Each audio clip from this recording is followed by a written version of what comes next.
je m'appelle Christelle Arnaud-Bougrain, j'ai 51 ans. Je travaille à l'ADAGE en ITEP, c'est une institut thérapeutique, éducative et pédagogique. Je travaille avec des enfants qui ont entre 6 et 21 ans, qui ont des troubles du comportement. Et je suis monoparentale, j'ai 3 enfants. J'habite les Hauts-de-Massanes depuis 1998. Donc dans mon métier, on travaille donc en équipe pluridisciplinaire. Donc il y a des pédopsychiatres, des psychologues, des orthophonistes, des ergothérapeutes, des éducateurs spécialisés et des maîtresses de maison dont je fais partie. C'est mon métier, maîtresse de maison.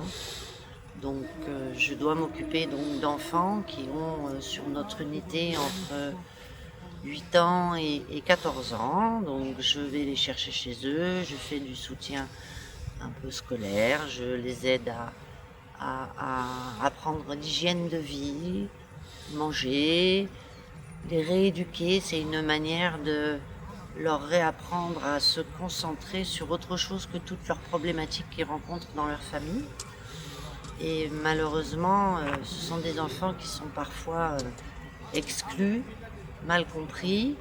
Et donc tout notre travail à nous, c'est justement de refaire de l'inclusion et de leur réapprendre à gérer leurs soucis et à quotidiennement progresser, faire au mieux pour qu'ils puissent, dans leur vie d'adulte, compenser leur handicap. Je suis donc devenue présidente d'une fédération de parents d'élèves sur le collège des Garrigues et aussi administratrice départementale pour l'intérêt des familles tout d'abord et des élèves aussi surtout. L'occasion m'en a été donnée et donc j'ai pu grâce à ça obtenir des sources précieuses pour les familles, notamment apprendre les règlements, leur donner des réponses toujours à leurs questions. Puis ensuite, pendant ce temps-là, je suis aussi devenue habitante volontaire au Conseil citoyen parce que je voulais absolument faire remonter les problématiques qu'on rencontrait dans notre quartier.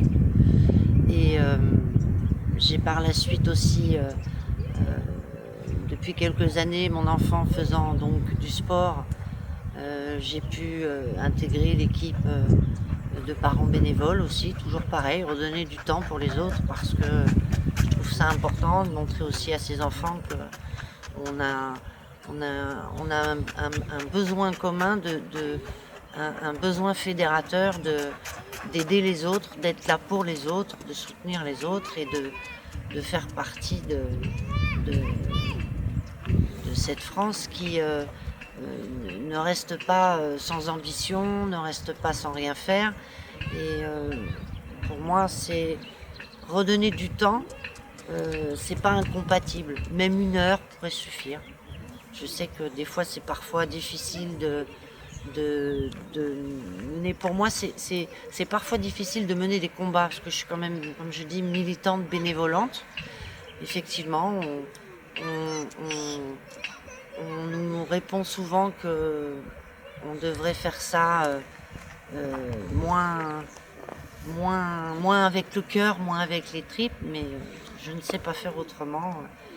Quand je m'engage dans quelque chose, il faut que j'aille au bout des choses. Donc, alors, ayant des enfants, je me dis que toute cette jeunesse qui est vive, qui est là, on en parle toujours en négatif, alors que moi, je vois beaucoup de choses positives autour de moi.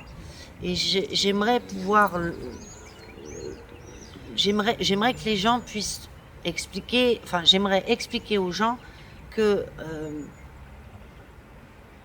dans le négatif, il en sort toujours du positif et que en accompagnant correctement les jeunes et en s'investissant un petit peu et en redonnant l'envie un avenir parce que cette crise sanitaire les a beaucoup stoppés.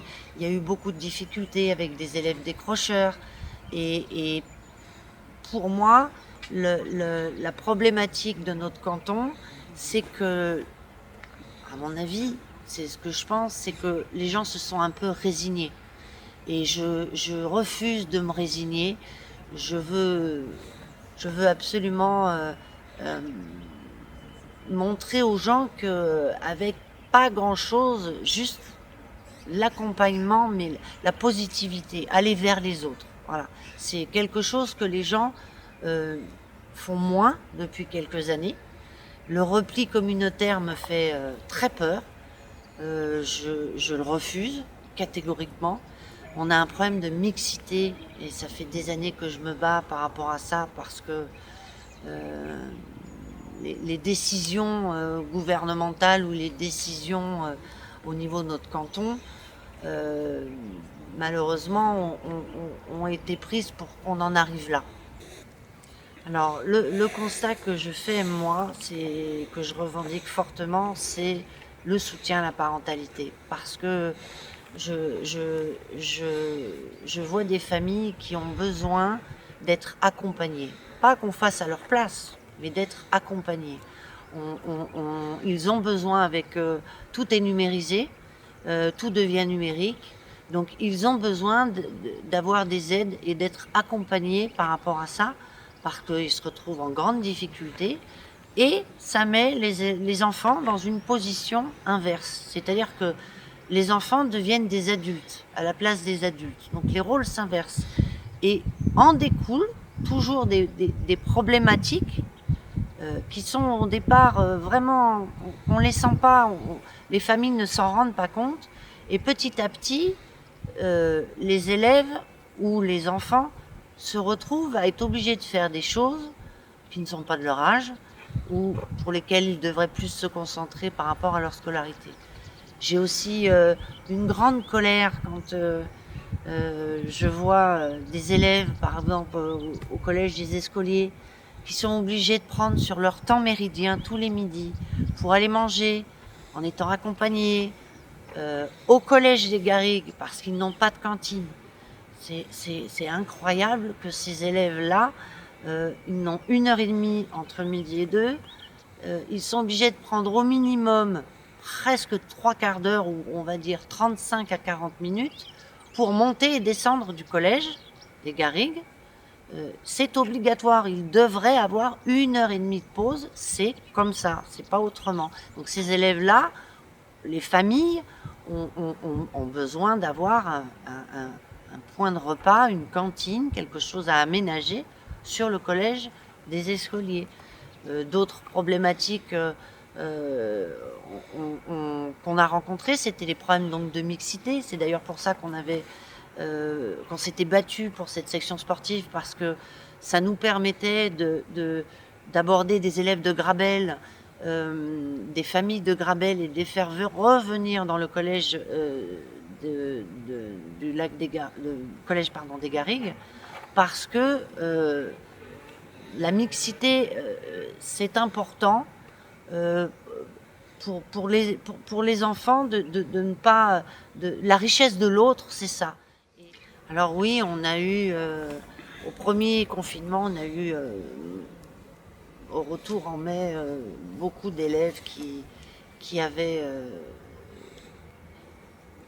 décroché, la situation était vraiment déstabilisante pour tout le monde. Donc il a été mis en place effectivement des petits groupes, donc ils sont revenus par petits groupes, donc ça a permis de réapprivoiser la fonction du collège et de se remettre dans un rythme. Le côté négatif, je vais rester sur le positif, en étant sur le deuxième confinement qu'on a eu, le département, suite à plusieurs relances qu'on avait eues au premier confinement, on n'avait eu qu'une trentaine d'ordinateurs prêtés parce que les familles n'étaient pas équipées. Et donc sur le deuxième confinement, le département a donné une centaine d'ordinateurs pour les élèves, notamment pour les familles qui étaient en difficulté. Et personnellement, ce que j'ai constaté, c'est que les problématiques étaient toujours les mêmes, dans un sens où les familles, la continuité pédagogique n'a pas été assurée correctement. On a eu de grandes difficultés de connexion, des problématiques avec des professeurs qui n'ont pas de matériel, que ce soit ordinateur ou même s'ils ont eu une prime de 150 €, on imagine bien qu'on ne peut pas acheter grand-chose avec ça.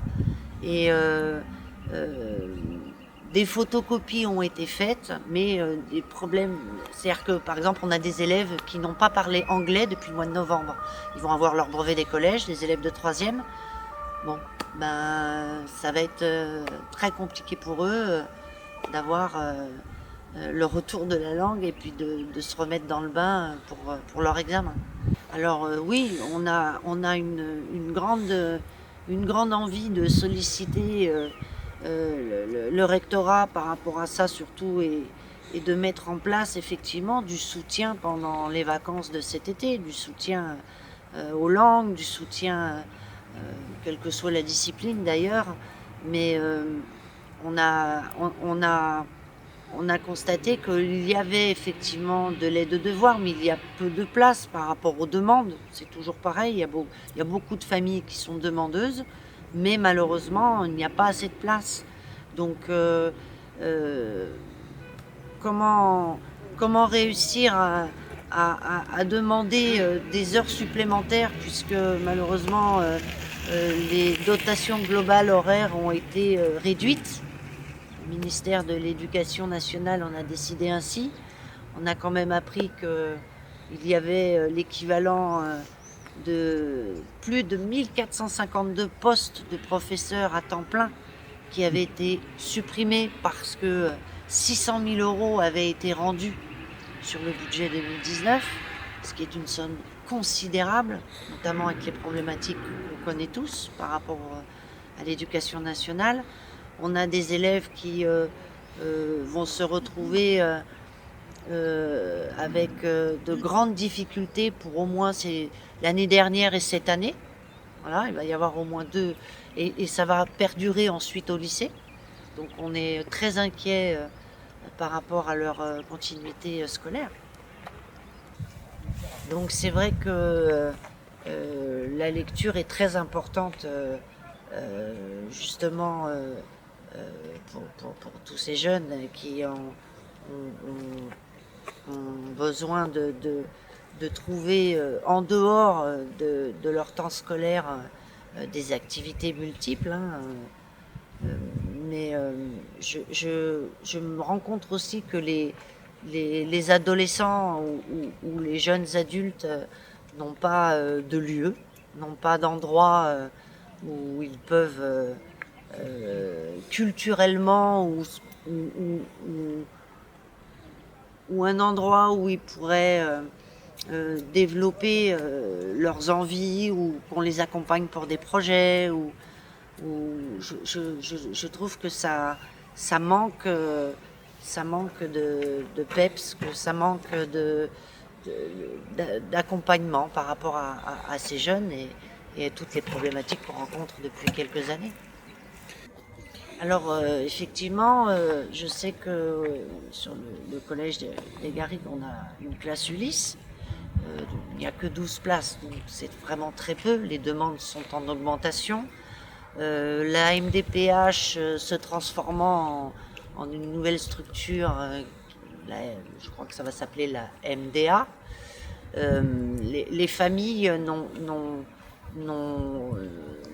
les dossiers étaient parfois longs à traiter, et nous ce qu'on conseillait surtout aux familles, c'est de ne pas abandonner au premier non, c'est-à-dire qu'il arrive des fois des dossiers qui ne sont pas reçus, et nous on incite les familles à surtout faire appel des décisions, parce que Souvent les décisions sont revues et bien revues.